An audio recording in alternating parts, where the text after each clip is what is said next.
ಎಲ್ರಿಗೂ ನಮಸ್ಕಾರ. ನನ್ನ ಹೆಸರು CM ಶಾಬಾಸ್ ಖಾನ್, ಯಂಗ್ಸ್ಟಾರ್ ಎಂಪವರ್ಮೆಂಟ್ ಪಾರ್ಟಿಯ ರಾಷ್ಟ್ರೀಯ ಅಧ್ಯಕ್ಷ. ಸ್ನೇಹಿತರೆ, ನಿಮ್ಗೆಲ್ರಿಗೂ ಗೊತ್ತೇ ಇದೆ, ನಾವು ಕರ್ನಾಟಕ ಸಾಲ ಮುಕ್ತ ಅಭಿಯಾನ ಅಂತ ರಾಜ್ಯಾದ್ಯಂತ ಹೋರಾಟ ಮಾಡಿದ್ವಿ. ಈ ಮೈಕ್ರೋ ಫೈನಾನ್ಸ್ಗಳ ವಿರುದ್ಧ ಎಲ್ಲ ಹೋರಾಟ ಮಾಡಿ ಎಲ್ಲ ಡಿಸ್ಟಿಕ್ಗಳಲ್ಲಿ ಎಲ್ಲ ಮಹಿಳೆಯರಿಗೆಲ್ಲ ತಗೊಂಡು DC-ಗಳಿಗೆಲ್ಲ ಮನವಿ ಕೊಡೋ ಮುಖಾಂತರ ಇವತ್ತು ರಾಜ್ಯ ಸರ್ಕಾರ ಇದಕ್ಕೆ ಒಂದು ಕ್ರಮ ತಗೋಬೇಕು ಅಂತ ಹೇಳಿ ಎಚ್ಚೆತ್ಕೊಂಡಿರೋದು ನಮಗೆ ಸಂತೋಷದ ವಿಷಯ ಆಗಿದೆ. ಇದಕ್ಕೆ ನಾವು ಸರ್ಕಾರವನ್ನು ಸ್ವಾಗತಿಸ್ತೀವಿ. ಯಾಕಂತ ಹೇಳಿದ್ರೆ, ನಾನು ಚನ್ನಪಟ್ಟಣ ಬೈ ಎಲೆಕ್ಷನ್ ಅಲ್ಲಿ ನಿಂತ್ಕೊಂಡಾಗಲೂ ಕೂಡ ನಮ್ಮ ಎಜೆಂಡಾ ಇದು ಸಾಲ ಮುಕ್ತ ಮಾಡೋ ಅಂತ ಎಜೆಂಡಾ ಆಗಿತ್ತು. ಹಾಗಾಗಿ ಒಂದು ವರ್ಷದಿಂದ ನಾನು ಇದು ಶುರು ಮಾಡಿದ್ದಂತ ಕೆಲಸ ಇವತ್ತು ರಾಜ್ಯ ಮಟ್ಟಕ್ಕೆ ತಲುಪಿದೆ. ಪ್ರತಿಯೊಂದು ಮಿನಿಸ್ಟ್ರು, ಪ್ರತಿಯೊಬ್ಬ ಶಾಸಕರಿಗೆ ಇದು ತಲುಪಿದೆ ಅಂತ ಹೇಳಿದ್ರೆ ನಮ್ಗೆ ಬಹಳ ಸಂತೋಷದ ವಿಷಯ. ಇದ್ರ ಜೊತೆಗೆ ನಾನು ಏನ್ ಹೇಳಕ್ ಇಷ್ಟಪಡ್ತೀನಿ ಅಂದ್ರೆ, ಕರ್ನಾಟಕ ಸಾಲ ಮುಕ್ತ ಅಭಿಯಾನದಿಂದ ನಾವು ನಮ್ಮ ಫೈಲ್ ಅನ್ನು ಸಬ್ಮಿಟ್ ಮಾಡಿದ್ದೀವಿ. ರಾಜ್ಯದ ಮುಖ್ಯಮಂತ್ರಿಗೆ, ಉಪಮುಖ್ಯಮಂತ್ರಿಗೆ, ಆಮೇಲೆ ಗೃಹ ಸಚಿವರಿಗೆ ನಾವು ಎಲ್ಲರಿಗೂ ಕೂಡ ಒಂದೊಂದು ಫೈಲ್ ಅನ್ನು ಸಬ್ಮಿಟ್ ಮಾಡಿದ್ದೀವಿ ಇದ್ರ ವಿಚಾರವಾಗಿ. ಆಮೇಲೆ ನಾವು ಇವರಿಗೆ ಭರವಸೆಯನ್ನು ಕೊಟ್ಟಿದ್ದೀವಿ, ರಾಜ್ಯದಲ್ಲಿ ಕರ್ನಾಟಕ ಸಾಲ ಮುಕ್ತ ಅಭಿಯಾನದಿಂದ ಎಲ್ಲರಿಗೂ ಕೂಡ ಯಾವುದೇ ಈಗ 3 ಜನ ಮುಖ್ಯಮಂತ್ರಿ, ಉಪಮುಖ್ಯಮಂತ್ರಿ, ಆಮೇಲೆ ಗೃಹ ಸಚಿವರಿಗೂ ಯಾರ್ಯಾರು ಎಷ್ಟೆಷ್ಟು ಸಾಲ ಮಾಡಿದ್ದಾರೆ ಅಂತ ವಿವರಣೆಗಳು ಕೂಡ ನಾವು ತಂದು ನಿಮ್ಮಲ್ಲಿ ಸಬ್ಮಿಟ್ ಮಾಡ್ತೀವಿ ಅಂತ ಹೇಳಿ ಮಾತು ಕೊಟ್ಟಿದ್ದೀವಿ.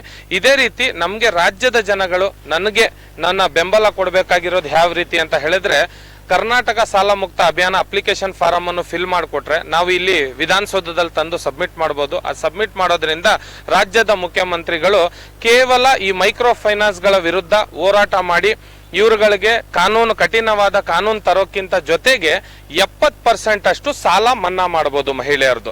ಅದು ಯಾವ ರೀತಿ ಅಂತ ಹೇಳಿದ್ರೆ, ನೀವು ನೋಡಿರ್ಬೋದು, ಬೇರೆ ಬೇರೆ ರಾಜ್ಯದಲ್ಲಿ ರಾಜ್ಯ ಸರ್ಕಾರ ಮತ್ತು ಕೇಂದ್ರ ಸರ್ಕಾರ ಈ ಕೆಲಸ ಮಾಡಿದೆ. 12,770 ಕೋಟಿ ರೂಪಾಯಿ ಸಾಲ ಮನ್ನಾ ಆಗಿದೆ.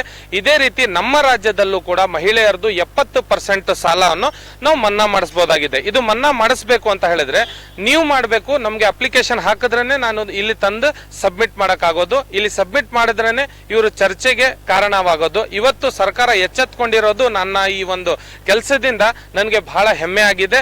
ಹಾಗೇನೆ ರಾಜ್ಯ ಸರ್ಕಾರಕ್ಕೆ ನಾನು ಮನವಿ ಕೊಡೋದ್ ಮುಖಾಂತರ, ಇವತ್ತು ರಾಜ್ಯದ ಮುಖ್ಯಮಂತ್ರಿಗೆ ಮನವಿ ಕೊಡೋ ಮುಖಾಂತರ, ಹಾಗೆ ಉಪಮುಖ್ಯಮಂತ್ರಿಗೆ ಮನವಿ ಕೊಡೋ ಮುಖಾಂತರ, ಗೃಹ ಸಚಿವರಿಗೆ ಮನವಿ ಕೊಡೋ ಮುಖಾಂತರ ನಾನು ಕೇಳ್ಕೊಳ್ಳೋದೇನಂದ್ರೆ, ಇವತ್ತು ಇವರು ಮೈಕ್ರೋ ಫೈನಾನ್ಸ್ ಅವರು ರೌಡಿಸಮ್ ಏನ್ ತೋರಿಸ್ತಾ ಇದ್ದಾರೆ, ಮನೆಗಳ ಹತ್ರ ಬಂದು ಮಹಿಳೆಯರಿಗೆಲ್ಲ ಅವಮಾನ ಮಾಡಿ ಅವಾಚ್ಯ ಶಬ್ದಗಳಿಂದ ಬೈದು ಫೋನ್ಗಳ ಕಾಲ್ ಮುಖಾಂತರ ಎಲ್ಲ ಹೆದರಿಸಿ, ಮುಖ್ಯವಾಗಿ ಇದರಲ್ಲಿ ಇರೋದು ಯಾವ ರೀತಿ ಅಂತ ಹೇಳಿದ್ರೆ, ಯಾವುದೇ ರೀತಿ ಸಾಲ ಪಡೆದ್ರು ನೀವು ಹೆದರೋ ಅಂತ ಅವಶ್ಯಕತೆ ಇಲ್ಲ. ಈ ಕಂಪ್ನಿ NBFC ಅಂತಾರೆ ಇದಕ್ಕೆ. ಈ ಕಂಪ್ನಿಗಳು ಸಾಲ ಕೊಡೋದು payments and settlement act 2007, negotiable instrument act 1881 ಪ್ರಕಾರ ಯಾವುದೇ ರೀತಿಯ ನೀವು EMI ಕಟ್ಟಿಲ್ಲ ಸಮಯದಲ್ಲಿ 3 ತಿಂಗಳು ನೀವು EMI ಕಟ್ಟಿಲ್ಲ ಅಂತ ಹೇಳಿದ್ರೆ ಇವರು ನಿಮ್ಗೆ ನೋಟಿಸ್ ಕಳಿಸ್ಬೇಕು. ನೀವು ನೋಟಿಸ್ಗೂ ಉತ್ತರ ಕೊಡ್ಲಿಲ್ಲ ಅಂತ ಹೇಳಿದ್ರೆ ಇವರು ನಿಮ್ಮ ಮೇಲೆ ನಿಮ್ಮ ಅಕೌಂಟ್ ಅನ್ನ NPA ಮಾಡಿ ಇದನ್ನ EP ಫೈಲ್ ಮಾಡಿ ಲೋಕ್ ಅದಾಲತಿಂದ ನೋಟಿಸ್ ಕೊಡಬೇಕು. ಲೋಕ್ ಅದಾಲತಿಂದ ಬರುವಂತ 3 ನೋಟಿಸ್ಗೆ ನೀವು ಉತ್ತರಿಸಲಿಲ್ಲ ಅಂತ ಹೇಳಿದ್ರೆ ಆಮೇಲೆ ಕಾನೂನವಾದ ಕ್ರಮ ತಗೋಬಹುದು. ಈ ಸರ್ಕಲ್ ನಡ್ಸಕ್ಕೇನೆ 1 ವರ್ಷ ಬೇಕಾಗುತ್ತೆ. ಆದ್ರೆ 1 EMI ಕಟ್ಟಿಲ್ಲ ಅಂತ ಹೇಳಿದ್ರೆ ಇವತ್ತು ನಿಮ್ಮ ಮೇಲೆ ಬಂದು ಟ್ರಬಲ್ ಮಾಡ್ತಾ ಇದ್ದಾರೆ. ಇದಕ್ಕೆ ರಾಜ್ಯದ ಮುಖ್ಯಮಂತ್ರಿಗಳು ಗೈಡ್ಲೈನ್ ಕೊಟ್ಟ ಹಾಗೆ ರಾಜ್ಯದ ಪೊಲೀಸು ಕೂಡ ಇನ್ನು ಮೇಲೆ ಎಚ್ಚೆತ್ಕೊಂಡು ಇವರ ಮೇಲೆ ಕ್ರಮ ತಗೊಳಕ್ ಮುಂದಾಗಿದೆ. ಎಲ್ಲಾ ಮಹಿಳೆಯರಿಗೂ ನಾನು ಕೇಳ್ಕೊಳ್ಳೋದಿಷ್ಟೇ, ನನ್ನ ಕರ್ನಾಟಕ ಸಾಲ ಮುಕ್ತ ಅಭಿಯಾನಕ್ಕೆ ಇಲ್ಲಿ ಗಂಟ ಸರ್ಕಾರ ಎಚ್ಚೆತ್ಕೊಂಡು ಇದು ಒಂದು ಕ್ರಮ ತಗೊಳಕ್ ಮುಂದಾಗಿರೋದು. ನೀವೆಲ್ಲರೂ ಕೂಡ ನನಗೆ ಸಹಕಾರ ನೀಡಬೇಕು. ಅಪ್ಲಿಕೇಶನ್ ಫಾರ್ಮ್ ಫಿಲ್ ಮಾಡ್ಕೊಂಡು ಬಂದು ನನಗೆ ತಂದು ಕೊಟ್ರೆ ನಾನು ಇಲ್ಲಿ ಮುಖ್ಯಮಂತ್ರಿಗಳ ಆಫೀಸು ಮತ್ತೆ ಉಪಮುಖ್ಯಮಂತ್ರಿಗಳ ಆಫೀಸು ಮತ್ತೆ ಹೋಮ್ ಮಿನಿಸ್ಟರ್ ಅವರ ಆಫೀಸ್ಗೂ ಕೂಡ ನಾನು 3 ಜನಕ್ಕೂ ತಲುಪಿಸಿ ಕ್ಯಾಬಿನೆಟ್ ಅಲ್ಲಿ ಇದ್ರ ಬಗ್ಗೆ ಚರ್ಚೆ ಯಾವ ರೀತಿ ಇವತ್ತು ನಡೆಸಬೇಕು ಅಂತ ಹೇಳಿ ಮುಖ್ಯಮಂತ್ರಿ ಆದೇಶ ಮಾಡಿದ್ದಾರೆ. ಇದನ್ನ ನಾವು ಮುಂದುವರಿಸಬೇಕು. ಇದಕ್ಕೆ ನೀವೆಲ್ಲರೂ ಕೂಡ ಸಹಕಾರ ನೀಡಬೇಕು ಅಂತ ಕೇಳ್ಕೊಂತ ಇದ್ದೀನಿ. ಧನ್ಯವಾದಗಳು. ಎಲ್ರಿಗೂ ನಮಸ್ಕಾರ. ನಾನು CM ಶಾಬಾಸ್ ಖಾನ್, ಯಂಗ್ಸ್ಟಾರ್ ಎಂಪವರ್ಮೆಂಟ್ ಪಾರ್ಟಿಯ ರಾಷ್ಟ್ರೀಯ ಅಧ್ಯಕ್ಷ.